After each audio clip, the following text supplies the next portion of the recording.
Às vezes, o sussurro pode ser mais alto que o grito, uma arma às avessas que não muda nada, mas faz que nos sintamos um pouco mais fortes, o que não é tão pouco assim. Olá, seja bem-vindo ao canal Chave de Leitura. No vídeo de hoje a gente vai conversar sobre o livro O que ela sussurra, da Noemi Jaffe. Esse é um lançamento, é um livro agora de 2020 que vai entrar então aí para a nossa playlist, nosso projeto do 2020 com as brasileiras. A Noemi Jaffe é uma autora de São Paulo e esse é o seu 8º livro. No entanto, é o primeiro dela que eu leio. Eu nunca tinha lido nada da Noemi e eu fiquei apaixonada por esse livro. Eu li a sinopse dele, eu acho que no site da Companhia das Letras. Eu encontrei então esse livro, li a sinopse, fiquei super interessada, porque tem a ver com poesia, e vocês me conhecem, sabem que eu gosto de poesia. Então eu decidi ler e, enfim, acho que já é uma das minhas leituras favoritas desse ano. Esse livro a Noemi escreveu inspirada na vida do poeta Osip Mandelstam, poeta russo, e da sua esposa Nadeja.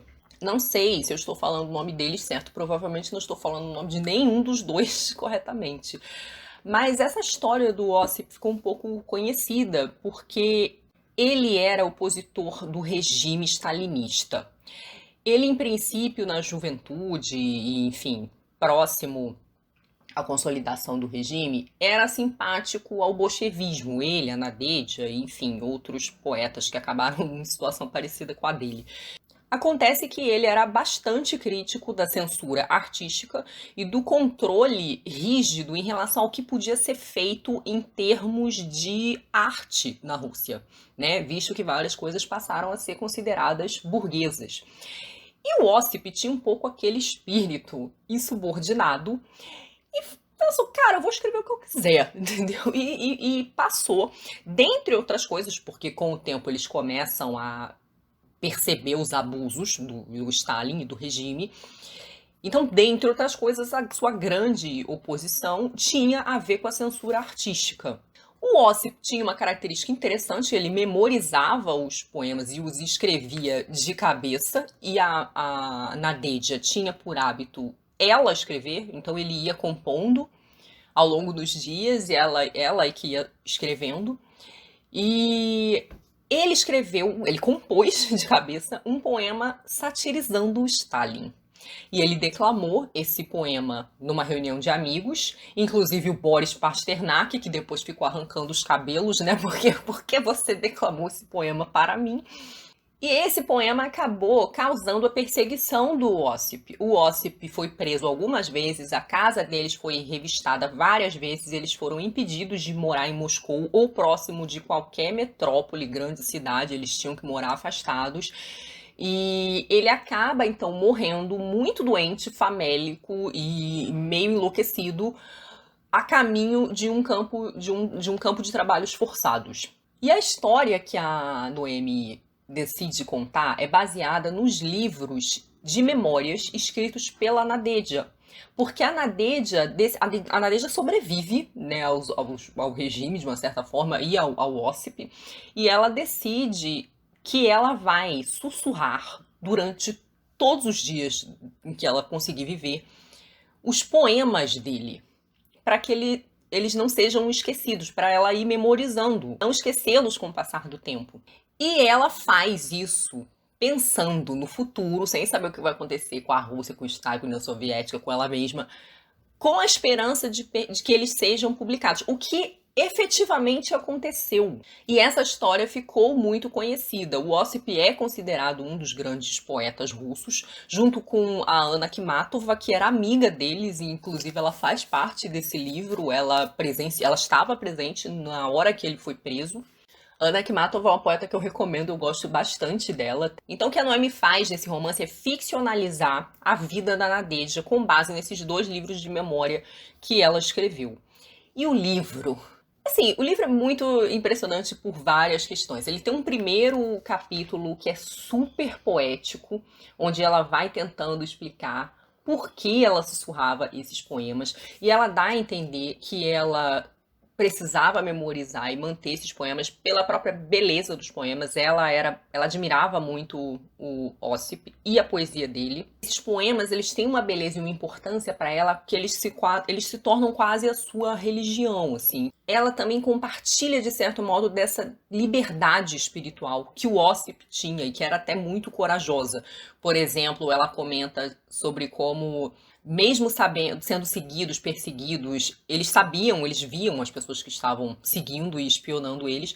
O Óssip fazia brincadeira na rua, contava piada. Ele e a Ana tinham muito essa característica de serem piadistas e de, enfim, não agirem com aquele medo paralisante. E que isso também era muito corajoso. Mas ela fala que memoriza esses poemas por várias coisas, para se sentir próxima dele de novo, porque mesmo antes de saber que ele tinha morrido, eles ficavam separados, pela própria beleza do poema, pela própria força do poema e por essa liberdade silenciosa, que tem muito a ver com a passagem que eu li no início, de resistir à opressão, ao falseamento da liberdade. É uma espécie de protesto, ainda que silencioso, sussurrado. Isso tem uma força tão grande. Na página 13, ela diz assim: Tatiana me critica. Eu não deveria dedicar minha vida a memorizar poemas que não serão lidos nem impressos e menos ainda publicados, me arriscando por palavras que não fui eu quem criou. Ainda mais depois de você ter perdido a vida só por causa de um poema que criticava aquele georgiano filho da mãe. Eu mesma também me critico, Óssia. Mas tudo isso é mais forte que minha vontade. É o próprio corpo que quer. E que só mantém a saúde, ainda que frágil, à custa de cigarros Belomont e sussurros. Se não digo teus poemas algumas horas antes de dormir, todas as noites, enfraqueço. O cansaço pesa mais e mal consigo dormir as poucas horas que a exaustão me permite. Não faço isso para que você tenha a chance de ser lembrado na posteridade e para que teus poemas não se percam no esquecimento. Faço por mim, para me manter viva, para atenuar o buraco das horas, para que meus músculos tenham vigor na medida exata para acordar no dia seguinte. Me digam se isso não é lindo. Depois desse primeiro capítulo, que é super poético, todos os outros capítulos, eles têm como epígrafe uma poesia do Óssip e com a data, né?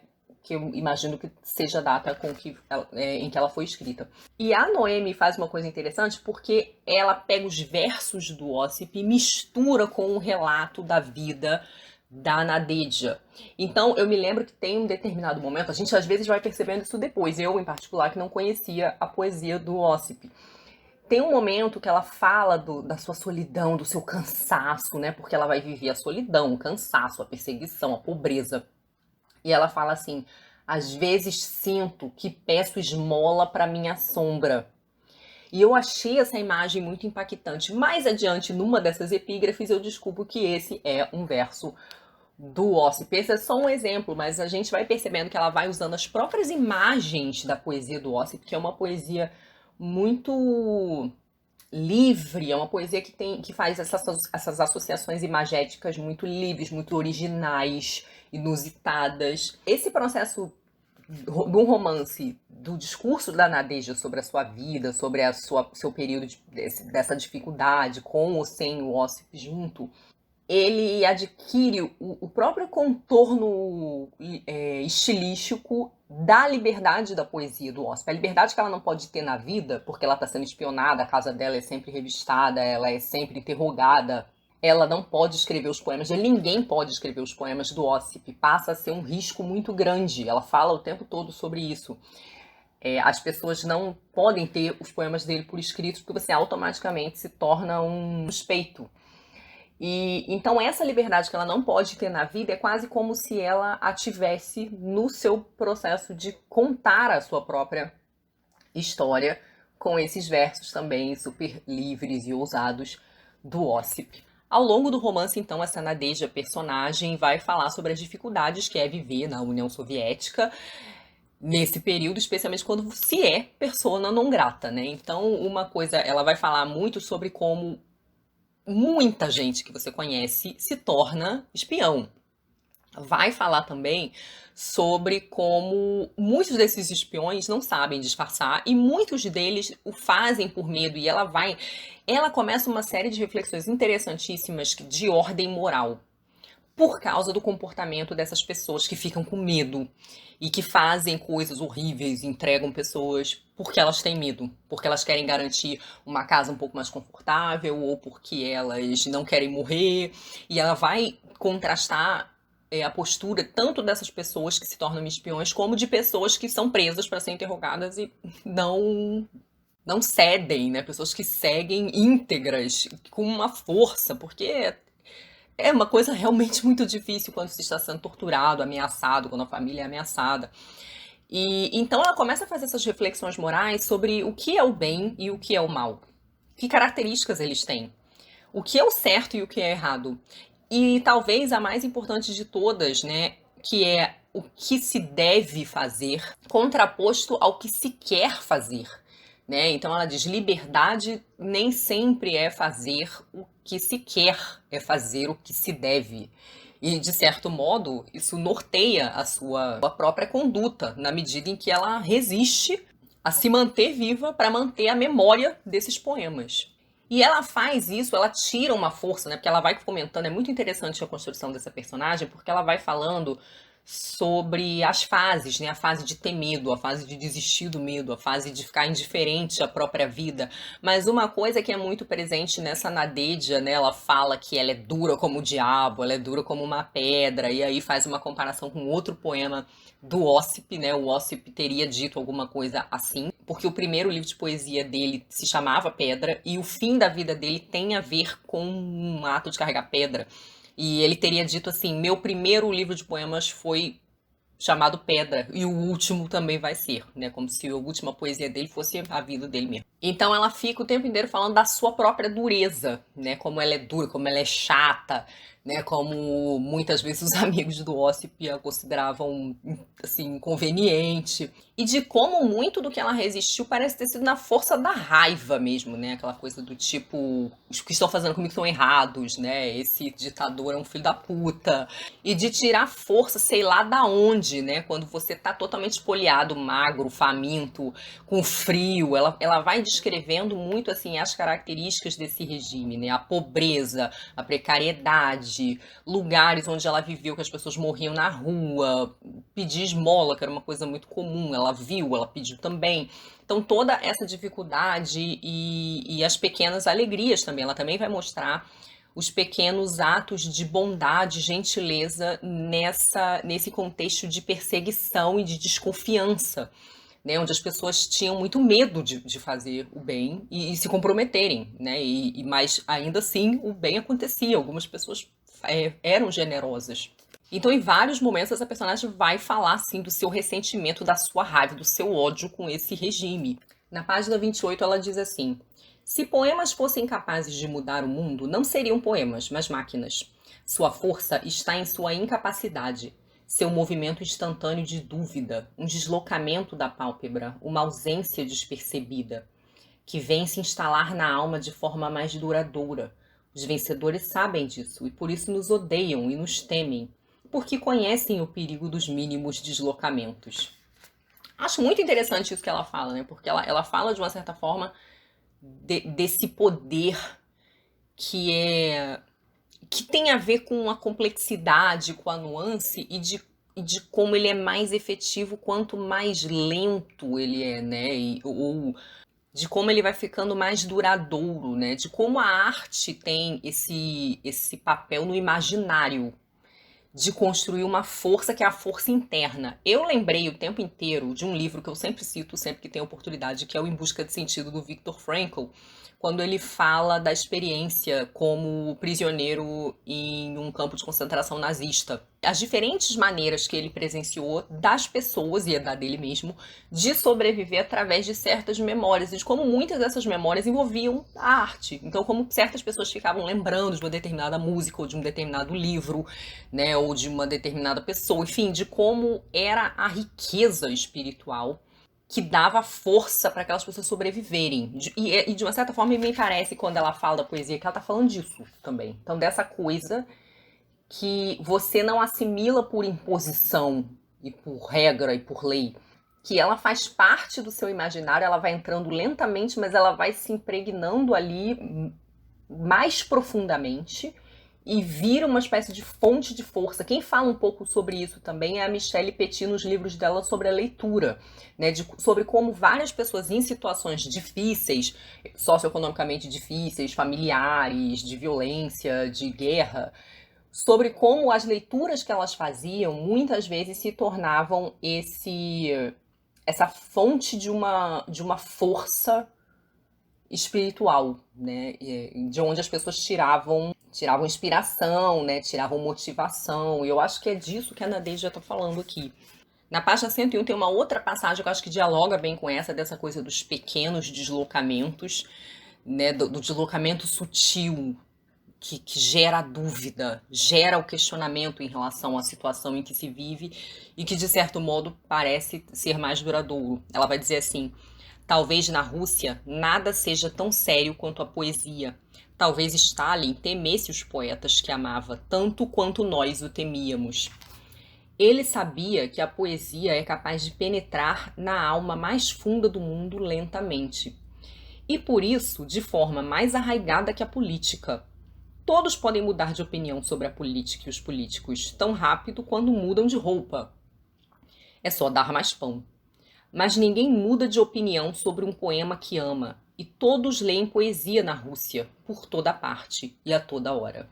É interessante dizer que o relacionamento da Nadeja com o Ossip não era a coisa mais maravilhosa do mundo, e eu acho que o ponto do livro não é esse, não é idealizar esse relacionamento. Eu acho que é sobre a força dessa mulher, né? Até porque ela vai falar aqui sobre como esse ato de sussurrar coisas, sussurrar aquilo que é proibido, sussurrar aquilo que se quer manter, aquilo que se quer preservar, seja para si, seja para a posteridade, é algo que muitas mulheres teriam feito na Rússia, em especial a Rússia, que perdeu muitos homens por uma série de motivos. Muitos foram presos, vários morreram na guerra, né? A Rússia perdeu um contingente de soldados enorme na Segunda Guerra em especial. Embora a situação deles aqui, especificamente, tenha acontecido na década de 30. Mas ela faz menção num certo momento a esse fato de a Rússia ter ficado com um número muito maior de mulheres que de homens e de como essas mulheres tinham lá suas maneiras inusitadas de tirar força, sabe lá de onde, né? Então, assim, eu amei esse romance.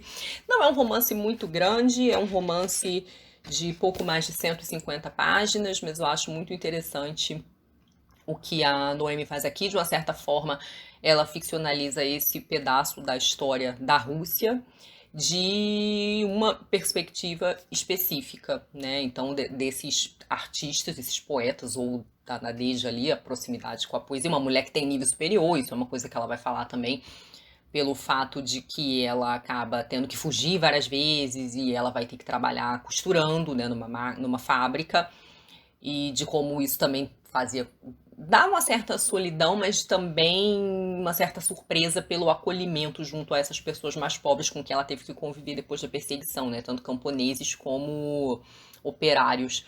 Então, como essa situação deles e da Anna Akhmatova e do Boris Pasternak, enfim, essas pessoas que viam o regime com desconfiança e crítica, viveram, né, e de toda a dificuldade própria desse período e desse regime. Então, eu gostei muito. Fiquei muito feliz de conhecer a história da Nadeja. Eu já tinha ouvido falar do poeta, mas não da Nadeja, então eu gostei. Achei que foi um romance muito interessante, o resgate da história dessa mulher. Porque, convenhamos, né, se boa parte dos poemas desse grande poeta russo existem, chegaram até nós, foi por causa da força dessa mulher, né? Ela vira um pouco autora dessa obra, né, de uma certa forma, de uma forma inusitada e original, mas a obra da vida dela talvez tenha sido a resistência, né? A resistência na preservação da memória desse homem que ela amava, do poeta que ela admirava e dos poemas que ela achava maravilhosos. Então, assim, que livro lindo. É isso, então me digam se vocês já leram alguma outra coisa da autora, né? A Noemi escreveu bastante coisa. Beijos e até a próxima. Tchau.